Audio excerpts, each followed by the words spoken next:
My name is Jordan Weaver. And I'm Lacey Weaver. Thanks so much for joining us. The first thing that we want you to do is to take out your phone and download this Shiloh Ranch Church app. You're going to hear a lot of moving pieces, YouTube channel, 1017 Project. There's going to be a lot of things mentioned, but ultimately our goal is to start moving people towards biblical literacy, the gospel of Jesus, who he says he is in his word, what his word means, and what that means for us. And so with everything else that you're going to have going on around you, ultimately our goal would be that you understand Jesus on a deeper level based on what his word says.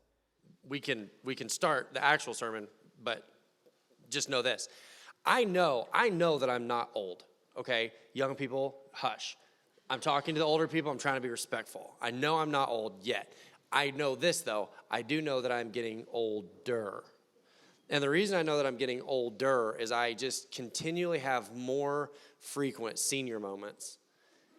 Let me tell you what happened to me this week. I was sitting on the plane coming up. For you guys that don't know, Wickenburg is just doing awesome. Like whatever God is doing here, it is such a cool thing to see what God's doing down there. I encourage you to go check it out. But I was coming up, and I had this moment. And do you ever have this moment where you're in your head, you're playing it out, and you're like, no. I checked my backpack as I'm sitting on the airplane in the air, and I'm like, don't do this. And I look, and my computer is not in my backpack. Let me clarify why that's a big deal, is I don't really need to pack when I come up here. I'm not up here for very long. I've got stuff at my house. Like, I'm fine. I could literally just walk on the airplane. But since I have to bring the computer, because it's a huge part of what happens at church on Sunday, because I have that, I just throw some stuff around my bag also, and so I've got my backpack, and it is my computer. Here's the problem. When the computer is not in my backpack, and I have nothing to finish the sermon with, then I had left the house with the computer. It gets worse. I'd left the house with the computer. I'd actually gotten to the airport with the computer, and I left it at security. I have this moment. My kids, when they were younger and they knew we were going somewhere, they're like, we're packed. Like, what are you talking about? Like, yeah, we knew we were leaving, so we packed. And you go through their bag, and it wouldn't have anything important. It would be like a loaf of bread and a stick they found that day, and like, we're ready. I'm looking at my backpack, and I'm like, that's me right now. There's nothing in that bag that I need. The one thing that I need the very most is sitting at the security checkpoint. Good news, they found it. Anyway, here's what I said. I said that to say this. I'm preaching out of an iPad, one of the church iPads today, and it's pictures of my notes, and so I'm having to scroll pictures. So if it feels like that my ADD is kicking in and I'm distracted over things that really shouldn't be that big of a deal, here we go. And the phone starts with, that better be Jesus calling. What we're going to do is we're going to look at Elijah. And I won't give you the whole story of Elijah. Let me just give you the basics, is that Elijah is going to be this prophet that does amazing things. He's a part of amazing miracles. He's going to be the voice of God to the nation of Israel. And the reason that Israel was so important was that the promise had been given through Abraham. And the reason that was important is if nations disappear all the time. You got to remember, the nations would fall and disappear and integrate and go into other nations until eventually nations that had been were no longer. And so God was having to preserve Israel so that when Jesus arrived, all of the prophecies could be fulfilled and aligned so that they could logically say, wait, this is Jesus. This is the Messiah. Because if Jesus, think of this, if Jesus would have just been born into Egypt and no one understood the promise of the Messiah and there was nobody that had the scrolls or the documents of the prophecies, then this person, Jesus, could have done all these amazing things, but nothing would have validated the magnitude of who he was. You with me so far? So God has to protect the lineage of Israel. So then you fast forward, and what you see is in Kings chapter 17, is that Ahab is now the king after Solomon, 60 years or so after Solomon. King Ahab has become the king, and he's a terrible, evil king. The Bible describes him as evil, and he marries someone named Jezebel. Now, if you're not familiar and you're about to have a daughter, don't name her. You don't really hear anybody named Jezebel anymore, and this gal is why. They were just awful, and they were leading the entire nation of Israel away from God towards false gods. Now, again, you'll hear sermons preached. You'll hear people just thumping the pulpit about how God is not going to tolerate, and that's That is part of it. That is part of it. But God was preserving. I would like to think of it as that God was preserving the nation of Israel, and what false gods stood to do would be to disintegrate the nation and at a great risk to humanity. I think you're with me so far. Now, if you're like me and your knee jerk is to think, really, the nation was worshiping false gods and think that just sounds idiotic, I get it. I get it. It doesn't make sense to me to go worship a created image. It's just not really, like, I'm too smart, right? It's 2020, we're beyond that. We've progressed beyond false gods and idols, right? We're too smart to go worship a golden calf. Do you know that Jesus, just for the basis of perspective, that Jesus talked more about greed than he did about any other sin? You know why you probably wouldn't know that right off the top is because we live in a country that worships a false god, and that the concept of that god is greed. We still do it. So before we get all self-righteous, if you think that the solution to all of your problems would be winning the lottery, that is as stupid to other people as worshiping a golden calf is to us. Are you following me? Just for the sake of fairness, just to level the playing field. That's all I'm saying. So the children of Israel have been worshiping idols, and Baal was regarded as the god of storms. So if he's the god of storms and the farmers needed crops and the nation needed rain, then they would go worship Baal. And the problem with Baal is that Baal was a consumer, not a contributor, and God is feeling protective over the children of Israel, and he's saying, don't get caught up in it. So the god of storms, it's the god of storms. So 1 Kings 17, it says that Elijah says to Ahab, as the Lord of the God of Israel lives, whom I serve, there will be neither dew nor rain the next few years except at my word. Do you see what God is doing intellectually? They're saying, we're worshiping Baal so we'll get rain. And Elijah says, I've got to, through God, is saying we're reestablishing order. Who actually controls, who is actually in charge, who is the actual God of Israel. And they say, so what that means is, do all that you were going to do. Do all the Baal worshiping that you were going to do and see what happens, because God has said there will be no more rain until this gets straightened out. Now, that's the first time we've heard of Elijah. That's the first time Elijah is mentioned in the Bible, is he's making the declaration that God is going to reestablish order. He's the voice of God reestablishing order in the nation. But at a personal level, what God's about to do with Elijah is actually almost as impressive. Maybe even more, considering everything that Elijah would go on to do.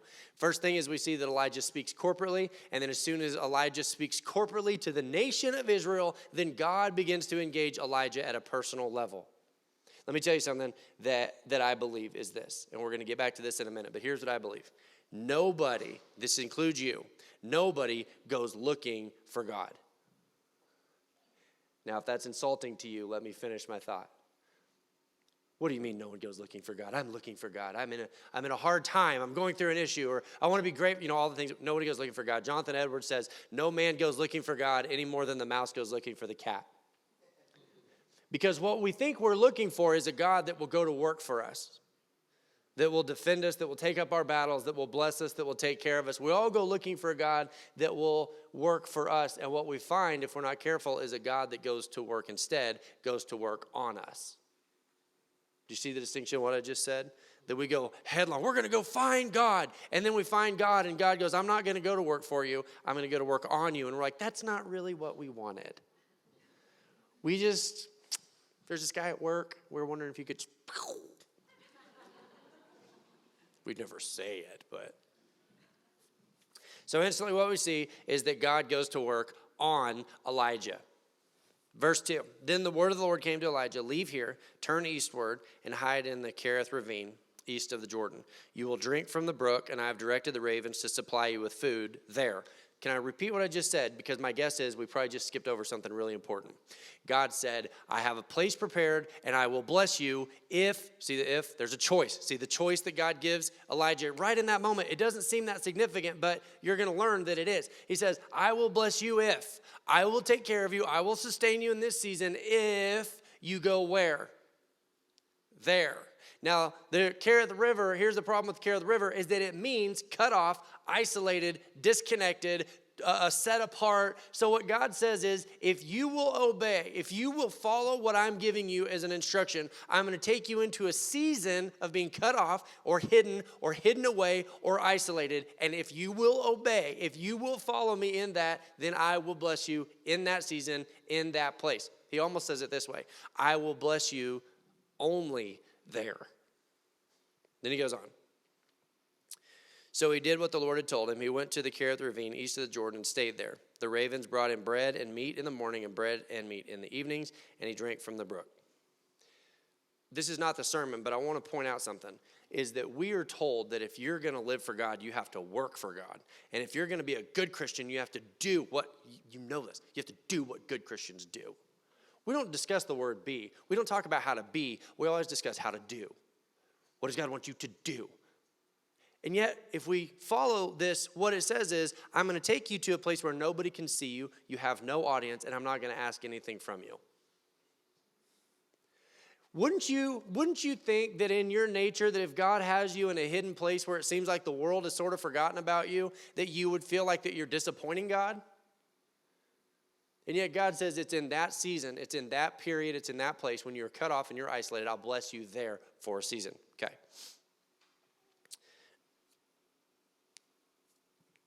If we see, like I said, we're going to track a timeline. We're going to try to track a timeline this morning. But if it goes like the first service, we're not going to track a timeline at all.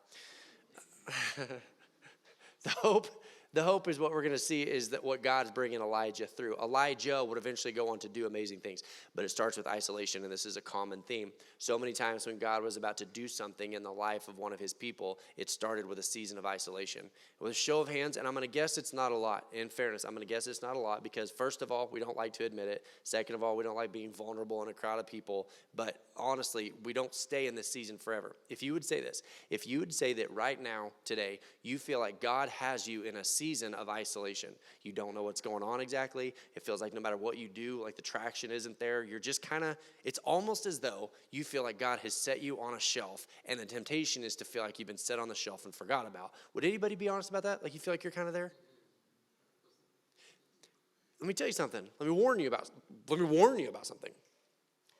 That is something that God does. God is constantly setting people into a place of isolation or being cut off or to be set apart for a season, and he'll sustain you only there. Because in my life, in times where I feel like I've been cut off, my mentality is like, I've got to find another stream or another brook or another creek somewhere else. I got to figure out another stream where I can get back in the flow of life again. I got to get back where I feel like I'm doing something. Okay. Jesus went to the desert. Paul, when he was called to ministry, he went to the desert. It's interesting, even Elisha, when God found Elisha was plowing in the fields. Let me tell you something. To be a really, really good prophet, that there are times where God's going to just put you in a field and let you plow for a little while, okay? But in this specific season, God said, I will bless you in this season. Now, Old Testament, we see things happening physically. What happens in the Old Testament physically happens in the New Testament. Does anybody know this? That we see it physically in the Old Testament, we see it what in the New Testament? Spiritually. So we got to understand that if it's mentioned physically in the Old Testament, there is a spiritual aspect to what we're seeing in the Old Testament. The water was always indicative. When you see God mentioning water, what you see is that it's always attached to the concept of blessing. There's always a blessing aspect to it. The water is a blessing. And in fact, even now, you see the missionaries, friends that I have that go to Africa, they even say it now that water is life. There's this aspect of water being a blessing. So if we understand that the physical demonstration of water, I feel like I'm talking really fast. I want to make sure that we get this, but I want to make sure that I'm not annoying in the process. What we see is that God takes Elijah to a season of isolation, and in his season of isolation, what? He blesses him. He doesn't call him anywhere else. He doesn't give him any tasks. He takes him to a place of isolation, and in the moment of feeling stopped, he blesses him. Fame, let me tell you something. Fame is kind of stupid anyway. As someone who is not famous, let me tell you what I do know about it. Think of yourself as having a circle around you. Wherever you go, you're in orbit. Like there's a circle around you. And in that circle, only about 125 people will fit. You follow me for a second? That you got about 125 people that you can actually know. Your community, your max capacity of community is going to be somewhere in the neighborhood of 125 people. That's more than that's in this room. There's no way that I could know every single one of you very well, just with this number.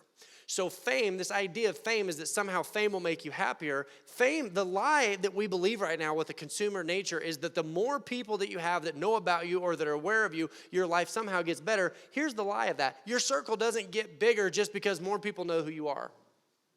Are you following me? Like, you will know a certain number of people, and after that, it becomes cardboard cutouts, nameless, faceless cardboard cutouts. It doesn't even add to your life in any way. So if you're in such a hurry to get to a place where you're not hidden or unseen, then you're going to be seen and heard as being unprepared. You're not even going to be seen or heard the way that you want to be seen or heard anyway. I know that's kind of out there, but I feel like you understand what I'm saying. And before we even move on to the next season that God takes Elijah to, before we can even get there, you got to know that every season doesn't look the same. If you're comparing your life, this is the danger of comparison, is that God's got you in a season, is preparing you, and the nature, you know what I believe? I don't believe that I teach the Bible. Let me explain what I mean. I don't believe that it's my job to teach you the Bible because you could go read the Bible. You can get the information. My job is to teach you Jesus. Is to teach you the nature and the character of Jesus, because if you will know the nature and the character of Jesus, you will find him in the Word. But if you get a flawed concept of who God is, then every time you go to the Word, you get a flawed concept of what he's doing and why. Are you following me? So in every season, if you can lean into the goodness of God and lean into the heart of God and know that he didn't leave you somewhere, it's not even within his realm of possibility to set you on a shelf and forget about you, then in every season you can have peace. Just an amen or two. Just one or two. Just somebody out there that says, I feel like, thank you. Do you understand? Like if I can teach Jesus, then in every season you have that concept of Jesus always at the front of your mind. You go, God couldn't have left me here. He couldn't have forgotten about me. That's not possible.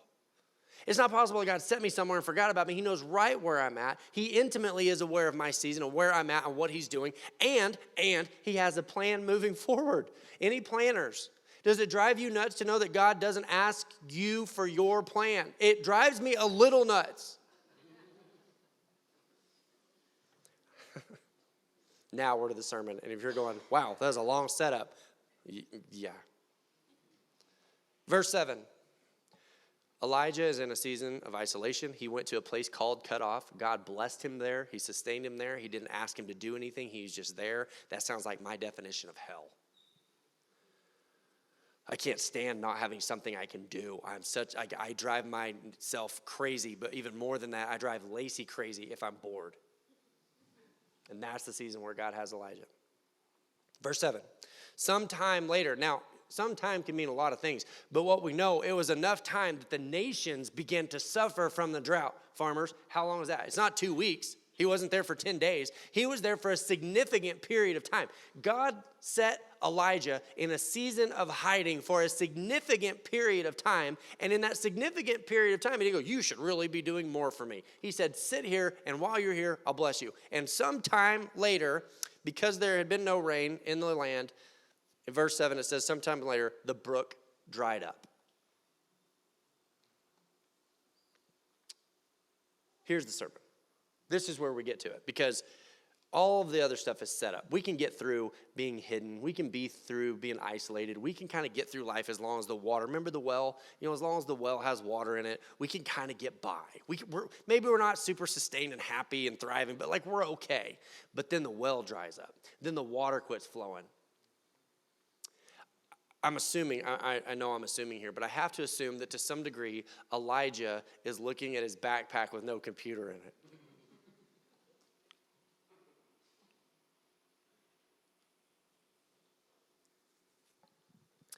If you want to know the character of someone's faith, watch how they react when God pulls back blessings. What we'll find about other people, we also find about ourselves, is that so many times we didn't go looking for God. We went looking for a brook. Track with me for a second. We didn't go looking for God. We went looking for something because we were thirsty. And when we found God and there was a river associated with it, we thought we found God. We found a job. We found a spouse. We found a calling, our kids. We started looking for a healing. You see what I mean? All of a sudden, we start to intertwine the brook and the nature of God, and we start to think they're the same. And so what you see is that when somebody goes through a difficult period in life and God pulls back the water, that as people, we have this natural reaction to go, you didn't hold up your end of the bargain. Think of it this way. This is not what the Bible says, so I'm not associating this to what the Word says. I'm saying this is where we are. How many of you guys have lived in Oregon for more than 20 years? Okay, so you'll remember this. Once upon a time, there were some thriving mills in small towns. We're about to get super political. No, I'm just kidding. I'm kidding. We could. Do you remember the statewide feeling when that dried up? And I'm not making light of it. Please hear me. I'm not making light of it. I'm reiterating. We have this thing where we go, that's what my dad did. That's what my grandpa did. That's what I am. My life has always been that, and now what am I going to do? Let's say it this way. The brook dries up, and all of a sudden Elijah gets fired from his job, and he's not sure what he's going to do. I don't know what I'm going to do. Well, I've done this my whole life. What if we said this? Elijah, in a sense, emotionally, what about where we are as people? Elijah is going through a divorce. And he goes, wait a minute, I didn't ask for this. This is not what I wanted. I thought I was okay. I was at a place where life was okay, and I was kind of even keel, and my boat was floating, and now all of a sudden, there's irreparable damage to something that I thought was going to allow me to be okay. Now, suddenly, I'm not okay anymore. Business failed. What about parents? I see some people that are at this age. Your kids drop out of college because they want to pursue their dream of pet cosmetics. I don't know.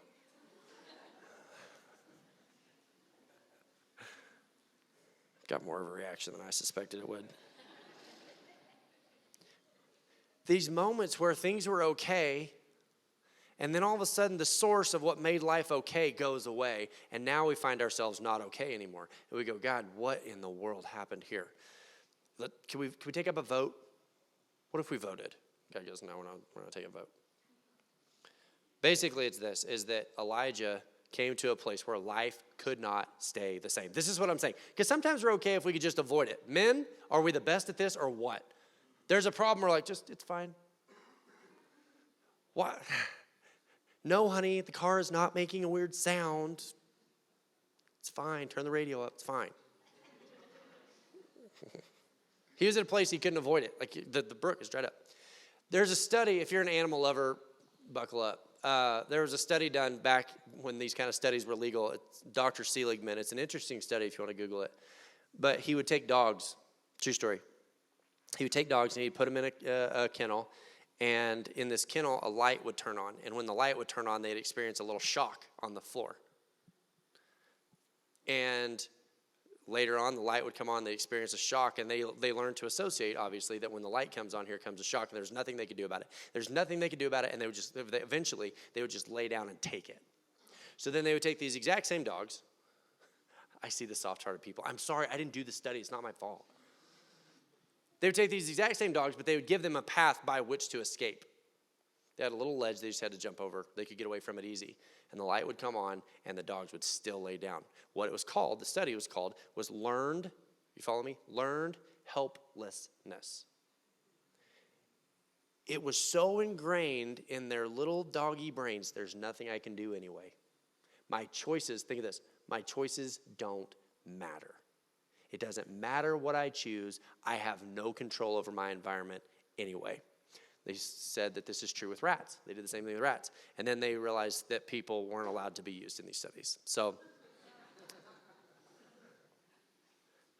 But they've credited a large amount of depression to learned helplessness in people, that we suffer failures in a specific regard for so long that we begin to believe that our choices, that what we choose doesn't matter. There's no escaping it anyway. This is such an interesting thing. When someone says, wake up and make your bed and clean your room, there's two ways to look at that. That doesn't matter. That doesn't change the world. That doesn't make the world a better place. But what it does indicate is that in your mind, when it becomes a choice, when there's a choice associated, a choice that starts in your mind can become real in the real world, no matter how small your circles are. If you wake up and make your bed, you are taking control over what you have. It is battling against learned helplessness. So when you look at Elijah, let's see what learned helplessness would have done. Because if you're like most people and things fall apart, maybe you would say, it's just my luck. Of course this would happen to me. You ever know anybody like this? I heard somebody say one time, like, if you're scared to fly, that is so narcissistic, because what are the chances? One plane out of every 10 million flights goes down, you think it's going to be yours? It's an interesting way to look at it, I guess. Just my luck. No matter what happens, oh, this is just how it is. That's just me. That's just how my life goes. We're so inclined to believe negative information, and we're so inclined to doubt good information. It's just how we're wired. If somebody walks in and goes, hey, good news, everybody, I found food, we go, oh, okay, like it's good. It's great. Not great. It's just good news, right? But if somebody came in the back door and had terrible news, we would all listen. Why? Because bad news stands to affect our lives more dramatically in an instant than good news. Is everybody tracking with me? So you got to understand that you have the capability of believing no matter what you do, your choices don't matter, first of all. And second of all, you believe bad news. Does that make you feel good? So if Elijah walks out and one day God's got him in this, I don't matter anyway. I'm just out in the middle of nowhere. I spoke to the king once, but that was so long ago. Nobody even knows I'm out here. Like I'm doing all these exercises for God. Nobody even cares. Anybody ever feel this way? And all of a sudden he walks out one day and the blessings of God have gone away. He's like, remember Jonah? When Jonah goes and he finally submits to God and all of Nineveh repents, and then there's a vine and the vine grows up, and then what happens to the vine? Does anybody remember? He had no control over it. He didn't have any more control over that vine than Elijah had over the river. And when the river dried up with Elijah, it's really similar to the moment where the vine dried up for Jonah. And Jonah goes, what? Just kill me. Why do I not? I don't teach the Bible. I'm teaching Jesus, because if you understand Jesus, then these sorts of moments, you're not defined by the circumstances. You will be defined by the choices you make. Please, please, please, I'm begging, try to hear me on this. Jonah goes, the circumstances changed and I had no control over it. Just kill me. You're capable of that sort of a response. When things have been going along a certain way and God's been blessing you in ways that you couldn't control anyway, and then all of a sudden that changes, you can have the learned helplessness of nothing I do matters anyway. Just kill me. The first word God says to Elijah. The brook dries up. Elijah's looking at his backpack with no computer in it. And God says this, go. Isn't that cool? It is cool, but I'll explain to you why if you don't already know. Go at once to Zarephath in the region of Sidon. Do you know where Jezebel was from? Right there. God sends, maybe I don't understand it completely yet, maybe someday I will, but God sends Elijah to the place, the Gentile nation where Jezebel had been from. He said, go there, go there. So what that means is the brook didn't dry up, it didn't run out, it didn't end, it says that it moved. God says, I'm blessing you here. Now, we're done here, let's go. Are you with me? Do you understand that? See, the choice of how you choose to see your circumstances matter. It matters how you choose to view the world. You could say, well, the water's gone, just kill me. Or you could say, where did it go? Where do I need to go? Where are you taking me? One has optimism, one has pessimism. You know what gets on an optimist's nerves? Pessimist. You know what gets on pessimist's nerves? Optimist. Depending on how you choose to see the world, you always think the other one's wrong. Go at once. I've directed a widow there to supply you with food. That doesn't make sense. A widow. Someone who was marginalized. Someone who had unfortunate circumstances. He said, go to a Gentile nation and I'm going to ask someone who is poor to give you something. Okay. So he went, and when he came to the town, a widow was there gathering sticks. Remember, the nations are experiencing a drought, right? There's a drought. What would have been very, very, very easy to come by? Firewood. So if she's out gathering her own sticks, this lady is broke. And he would have known it the moment he saw her out gathering her own sticks at a time where the value of firewood would have been very low. He called to her and asked, would you bring me a little water in a jar so I may have a drink? What's he looking for? Blessings. It's just, this story is so awesome. As she was going to get it, he called, and bring me, please, a piece of bread. The nerve on this guy. He sees a poor person and says, hey, what do you got to eat? Verse 12. As surely as the Lord your God lives, she replied. Notice how she's like, the Lord your God lives.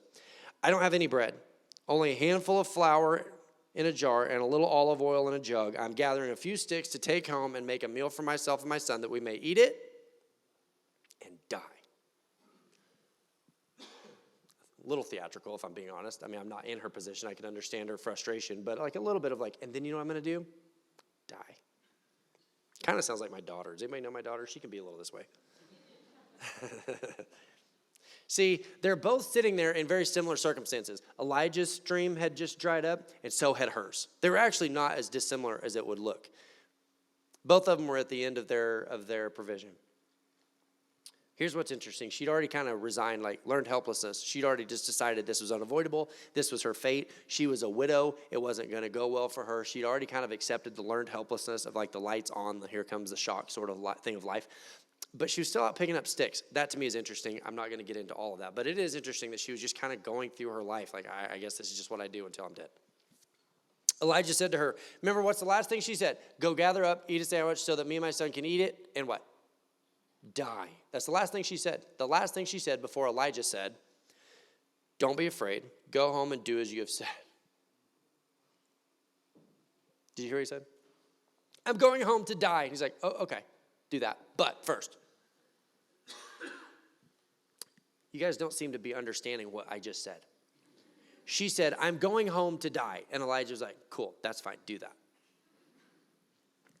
But first, make a small loaf of bread for me. Now you're getting it. From what you have and bring it to me, and then make something for yourself and your son. What are we seeing here? What in the world is going on with this story? She goes, I'm broke and I'm about to die. And he goes, fine, but first, could you give me something to eat? Wives, does this sound like your husband when he has a cold? For this is what the Lord of God of Israel says. This is where it gets good. The jar of flour will not be used up, and the jug of oil will not run dry until the day the Lord sends rain on the land.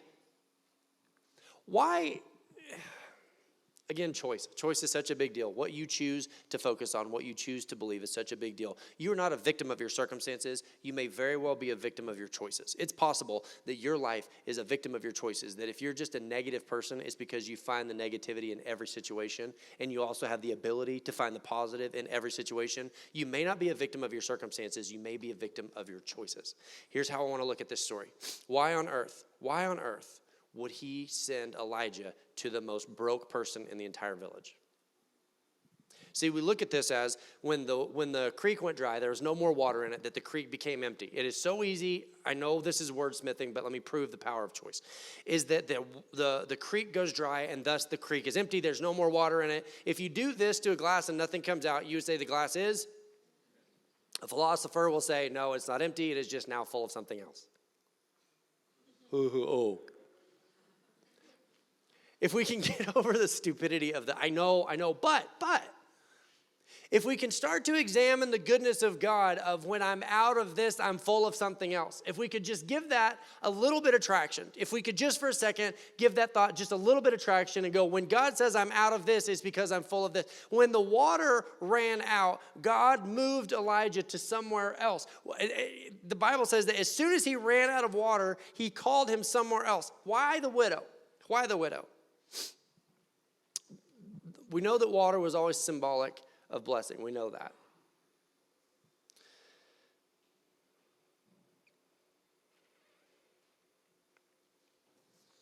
Oil was always symbolic of God's spirit, God's presence, always. It always was symbolic. It was always oil that God would put on the priests to consecrate them or call them pure and consecrated to himself. Like oil, when you see oil represented in the Old Testament, in the New Testament, it's always indicative of the presence of God, the Spirit of God. So if we're trying to follow the timeline of Elijah, it says that God calls Elijah, and it starts with blessings. It starts by him proving that he's capable of taking care of Elijah. But when the blessings or the free gifts sort of run out, he moves him forward into this phase of oil, this never-ending amount of oil. So if we understand what we're looking for, God sent Elijah to the person who needed it the most. Everybody else in the village, if Elijah would have said, give me the last of what you have, they would have had to give Elijah a lot. Are you tracking me?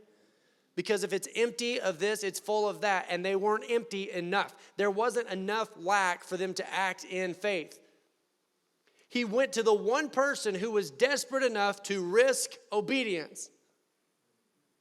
He went to the one person. Listen, if you were completely bone dry out of everything, you were at an advantage to see God move in your life. Did the record just scratch for anybody else? That if you were completely out, if you were 100% totally at the end of hope and in desperate times, and you're at a place where you are at the end of your rope, you are at the greatest advantage to see God move in your life. Because what else do you have to risk? You might as well try what he's saying. So he sends Elijah to the most likely person to see God's Spirit poured out. The river didn't run out, it moved. And God goes, I'm not just blessing. If you ever want to be around somebody who's blessed, just blessed, follow around a brand new Christian. Have you ever noticed this? That God has this weird way of just sort of babying young Christians in the beginning. I don't know why it is. It's just what he does. And then after a period of time, it's not long until that season ends and he starts pushing forward into more about the Spirit of God, the heart of God. And that's what we're seeing God do for Elijah. Says, we're going to get to the works. You're going to do miracles. You're going to do amazing things. You're going to see people healed. You're going to talk to kings. You're going to affect nations. You will eventually you're going to do a lot of things. But first, you have to know that I can bless you. But beyond the blessings, even more deeper than the blessings, there's going to be the richness of the Spirit of who God is. She went away and did as Elijah had told her. Why? Why did she do that? Because there's always a choice. You always have a choice in the matter. When you wake up in the morning and you make your bed, what you're saying is my choices matter.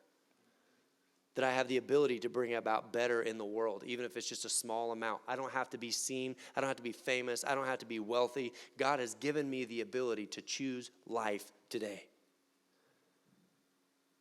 She went away and she did as Elijah had told her. So there was food every day for Elijah and for the woman and her family. For the jar of flour was not used up, and the jug of oil did not run dry, in keeping with the word of the Lord spoken by Elijah. God pulled back blessings. But as he pulled back blessings, as he poured out the rest of the blessings, he replaced the jar with himself. Are you seeing this? Now you're going, oh, this feels like you're reaching. I realize that, but if it's all specifically listed, then it's at least an indicator of the story that we're trying to harvest out of this. It's at least an indicator of what God is teaching us in this moment that says he goes from a never-ending blessing into a never-ending presence of God. When you go to God and your heart is to see God and to know God and to get into the nature and the character of Jesus, it never runs out. Your blessings might, your circumstances might, he might hide you away for a while. He may close doors. And if you were I don't even know if I can communicate this well enough. It's in my head, but we'll see. If you're so determined to get what you want in life, if you're looking for a God that will go to work for you and you resist a God that goes to work on you, it will not be long until you are suffering from learned helplessness, because God is not going to be forced to open a door for you to pursue the life that you want.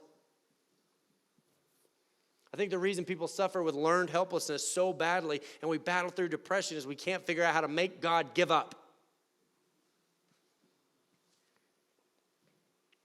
I wonder if we could choose to see it that way. I mean, yeah, it is wordsmithing that when you run out of something, you're full of something else. I realize that if you want to choose to see it that way, there's traction. But there's also traction in the concept that God wasn't using Elijah to the benefit of anyone when he was in Kerith in the ravine, when he was cut off, God was just kind of keeping him alive. He was just sustaining him. He's developing him. It's him and God. But when God calls him out of the place, when God calls Elijah out of the season of blessing and calls him into the spirit of himself, it is to the benefit of someone else.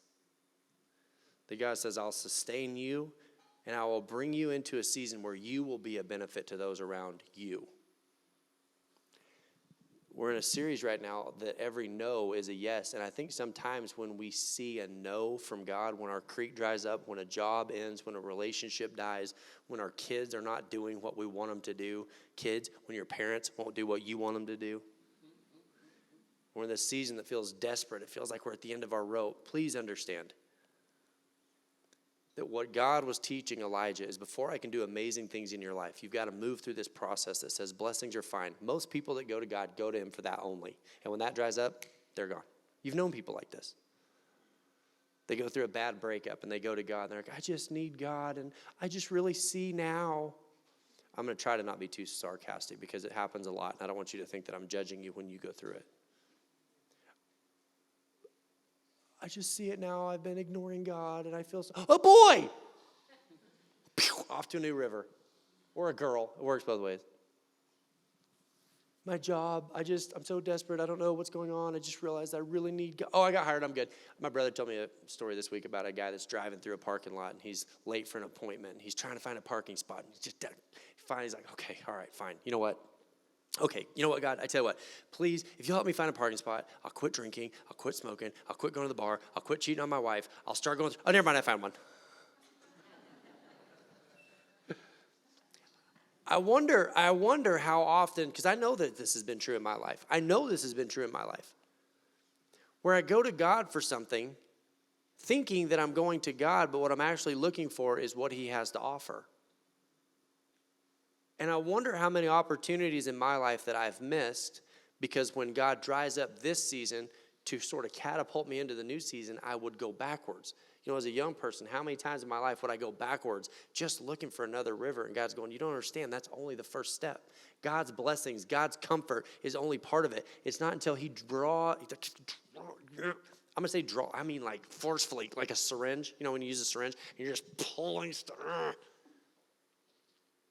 That God's going, you can't stay in isolation forever. You can't stay in the blessing phase of living for God forever. Eventually, he's going to draw you out into a richness, into a deeper understanding of the nature of who he is. And when you understand the nature of who he is, it becomes a benefit to those around you. It seems in the word, it seems like God prefers poor people. The misconception is that God somehow prefers poor people, but what we're taught is it's usually just the poor people that see it first. It's usually just the desperate people that see it first. It's usually the people that are just out. If you see yourself as being circumstantially disadvantaged, you got to know that you're actually at an advantage to see God move in your life. And if God is bringing you into a season of a deeper understanding and a deeper knowledge of who he is, learned helplessness will tell you, don't do it. It doesn't matter what you do anyway. Your choices don't matter. Life is never going to change. The negativity bias believes all the bad news. Believes all the flags, all the red flashing lights. We're just terrified. It doesn't matter. Just stay here. It's the pain that we can sustain, and we're just going to stay right here, and we're just going to lay down because life is never going to get. Just my luck. When we lock onto the nature of God, when we lock onto the goodness of God in every season, then when he begins to move us, we can face those changing seasons with a sense of optimism and a sense of excitement of what's he doing now? Now where are we going? Now what are we doing? And it always draws us into a place where we're a benefit to those that are around us. Elijah went on to do amazing things. And I think how interesting. I am done. On this one, I'm done. How much time? Oh, I'm way over. I will say this. I think that religion teaches us in reverse. Follow me for a second. That religion teaches this process in reverse. You do amazing things for God. You do all these amazing works and all this behavior modification and all this moralism and all this do good. And as a result, it ends with God blessing you. God goes, I don't need you to do anything for me until you know who I am. I've got to bring you through a season of knowing who I am. We'll get to all the stuff that you're going to do. Let's start with who I am first. Let's pray. Lord, sorry for preaching for so long. God, I pray you give us a deeper understanding of your Spirit. The Spirit that you have that tells us who we are. God, that if we can keep a focus on who you are, God, if we can stay focused on who you are, it begins to reveal who we are. That we're not so addicted to the rivers of life, that we're not so addicted to the streams, that we don't get so desperate in times where one dries up. But God, with a sense of anticipation, that we can follow you into every season. God, you don't ask us to pursue moralism, to become more acceptable, to become more righteous. God, you say that if we get to know you better, if we move beyond the seasons where we're just asking for your blessings and we get into the spirit of who you are, that God, we're no longer victim to circumstances, that our choices matter, that what we choose makes a difference in our life. I pray in Jesus' name, amen.